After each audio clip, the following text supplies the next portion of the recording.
His work cut out when he'll be able to get up from this. Michael Spence has to keep moving because every shot. Uppercut and Marvis is hurt. Razor is down. Joe Cortez moves. Mike Tyson telah memikat para penggemar olahraga. Sejak pertama kali ia mulai menghancurkan lawan-lawannya pada musim semi tahun 1985 ketika semua orang melihat bahwa dia adalah kekuatan yang mengagumkan, atlet langka yang bisa mendefinisikan ulang olahraga brutal tinju. Tetapi dalam beberapa tahun mendatang, perpaduan unik antara keganasan atletik dan selebriti sensasional memperoleh reputasi yang bergejolak baginya, membawa gelembang pujian dan kekaman yang naik turun seperti roller coaster. Karier tinjunya yang berlangsung selama 20 tahun berakhir pada tahun 2005 dengan pertarungan melawan Kevin McBride di Washington DC. Dan hari ini kita mengenang pertarungan perpisahan terakhir sang legenda. Tyson yang tidak bertarung selama 11 bulan memberitahu McBride bahwa dia akan menggoyaknya seperti ikan dan kebanyakan orang percaya padanya. Seorang wartawan olahraga meramalkan bahwa jika McBride menang, kari katak jatuh dari langit sekara akak. Tetapi begitu pertarungan sesungguhnya dimulai, cerita yang sangat berbeda dan jauh lebih kurang epik terungkap.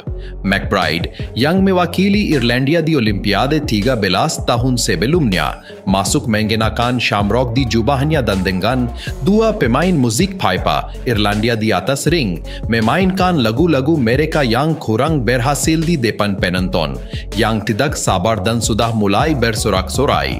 Langkah masuk Mike Tyson dahulu pernah menjadi momen menakutkan yang legendaris, tetapi malam itu dia masuk dengan santai dan tanpa hiasan.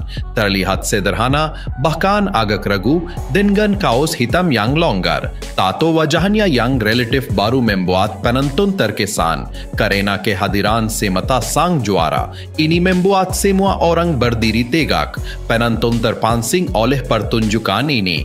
Apakah itu nyata atau hanya imajinasi? Postur tubuh berotot Tyson yang pendek, bahkan pada usia 38 tahun, masih terlihat menakutkan. Dan meskipun McBride berdiri 7 inci lebih tinggi dan memiliki berat badan sekitar 40 pound lebih berat, kulit pucat di bagian tengahnya bergelambir seperti pai gembala yang belum dipanggang. Ketika bel berbunyi, keduanya bergegas ke tengah ring. McBride mendorong sepasang jab kiri sementara Tyson mencoba beberapa gerakan pertahanan kepala. Meskipun sedikit dari taktik terkenal Tyson yang disebut peekaboo tersisa, tampaknya bertahan-tahan perilaku bengis dengan kaki yang datar telah meredam keterampilannya dan dua ronde pertama adalah pertarungan yang membosankan.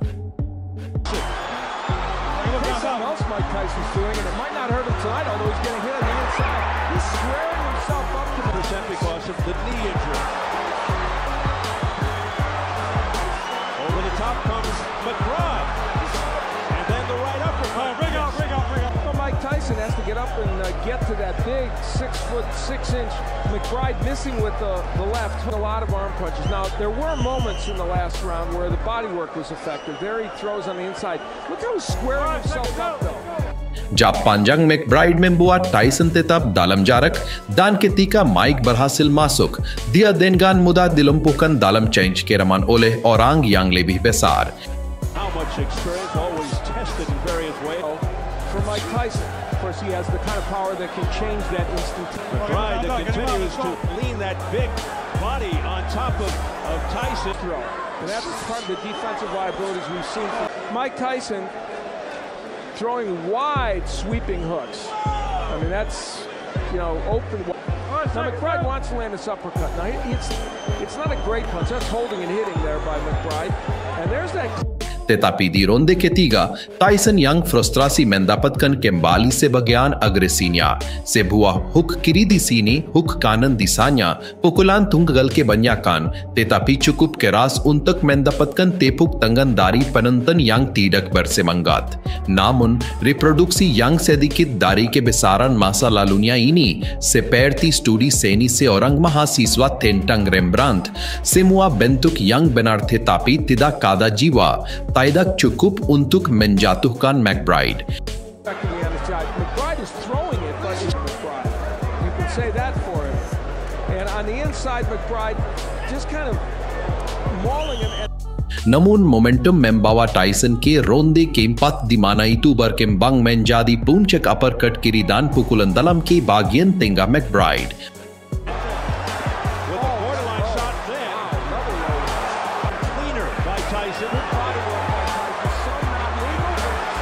Right hand did not have full impact.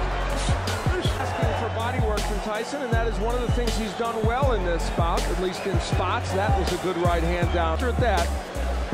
And then here comes the left hook and the head alternately. And Tyson is a very tough inside fighter. Bernapas berat tapi masih berdiri tegak, orang Irlandia itu bertahan dan mampu membalas di ronde kelima dengan memegang Tyson di atas tali dan mendaratkan beberapa uppercut miliknya sendiri. Obviously, he's selling. He is a lumbering giant of a heavyweight hanging in there against the former champion. And jab against Tyson. Williams did it. God knows we saw Lewis do it. All standing there, no movement. Just a target for McBride. And he's landing rights on the inside considerably. Sure has. And now McBride from the outside. Well, we saw this against Danny Williams. And look when he throws punches. He throws arm punches kind of, well, a rugged round for Mike Tyson. That was a terrific right hand to the body and another one by McBride. And one can get in, and he was going to rely on. Good work by Kevin McBride. And just as important, I think, he leaned on Tyson. He sat. VC mencetak pukulan KO pasti telah mengkul di mata kedua petinju sebelum ronde ke-6 karena pada awalnya mereka bertarung habis-habisan di tengah ring. Hook kiri dan kanan dari Tyson dijawab oleh jab yang tegas dari McBride. Tetapi tidak ada yang memiliki paru-paru untuk pertempuran yang diperpanjang dan perkelahian singkat terlalu cepat berubah kembali menjadi kakar-kakaran dan bergulat sebelum Tyson terhimpit di pelukan. Tiba-tiba kembali ke taktik kotor yang telah menggotori dan menguatkan karirnya dalam beberapa tahun terakhir dengan meremas lengan atas kanannya di sekitar bagian atas lengan kiri McBride. Mike memutar tubuhnya yang kuat dalam upaya untuk mematahkan siku McBride, gerakan yang sama yang pernah dia coba pada Francis Botha kembali tahun 1999. Ditegur oleh wasit, Tyson merespons dengan headbutt yang terang-terangan membuka luka di atas mata kiri McBride. Dengan darah mengalir dari pipi ke dada, pertarungan dihentikan dan Cortez yang adil tapi tegas mengurangi 2 poin dari Tyson untuk pelanggaran yang disengaja. Dengan lebih dari 2 menit tersisa di ronde itu, kedua petinju berhadapan lagi dan hook yang tangguh dari Tyson tampaknya menggengkang The Clones Colossus ketika darah mengalir dari luka yang buruk itu. Tetapi menjelang akhir ronde, McBride lagi-lagi bangkit, memberikan pukulan bertubi-tubi kepada Iron Mike yang jelas kelelahan. Dan kemudian, tiba-tiba, seolah-olah semangat bertarung Mike Tyson meninggalkan tubuhnya, menguap ke udara seperti kabut pagi.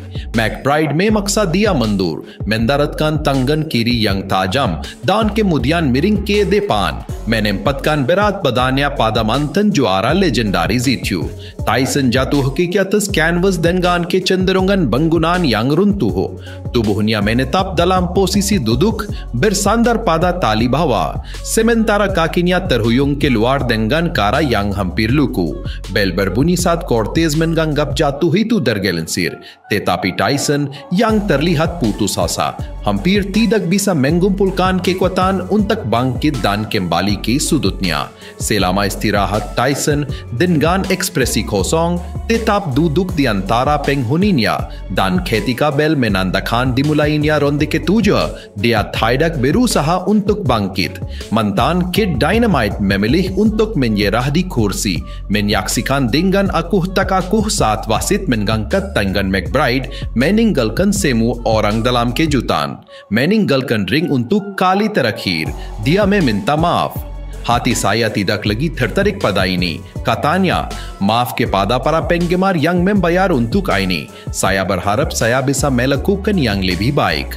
McBride dari sisi lain akan kalah enam dari 8 pertarungan berikutnya sebelum pensiun pada tahun 2011. Mereka yang hadir tidak pernah membayangkan bahwa mereka akan menyaksikan akhir dari karier gemilang. Selama 20 tahun, Tyson telah memperbarui dirinya berkali-kali.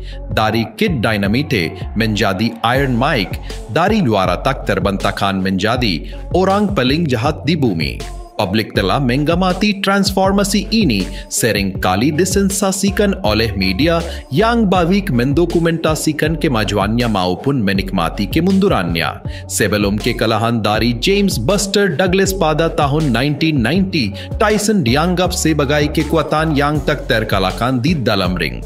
Namun, setelah aura ketangguhannya hancur, tampaknya Tyson tidak bisa berbuat benar, setidaknya di mata beberapa orang. Tetapi pada titik itu, simbol telah melampaui individu. Pengabaian pelatihan telah merusak keterampilan teknis mantan anak didik Cruz D'Amato, meninggalkan kita dengan sikap seorang pejuang daripada disiplin. Mike Tyson simbolik ini mewakili figur paling menakutkan kita, kambing hitam tinju kita. Kadang-kadang terdorong ke padang pasir Las Vegas untuk menghapuskan dosa-dosa kita. Namun, pada tahun 2005, Tyson tidak lagi bisa bertindak sebagai gladiator penebus kita. Jelas bahwa dia adalah seorang pria yang sangat terluka. Pertempuran paling sulitnya bukanlah terjadi dalam arena berenergi dari ring, tetapi justru di dalam batas-batas pikirannya sendiri.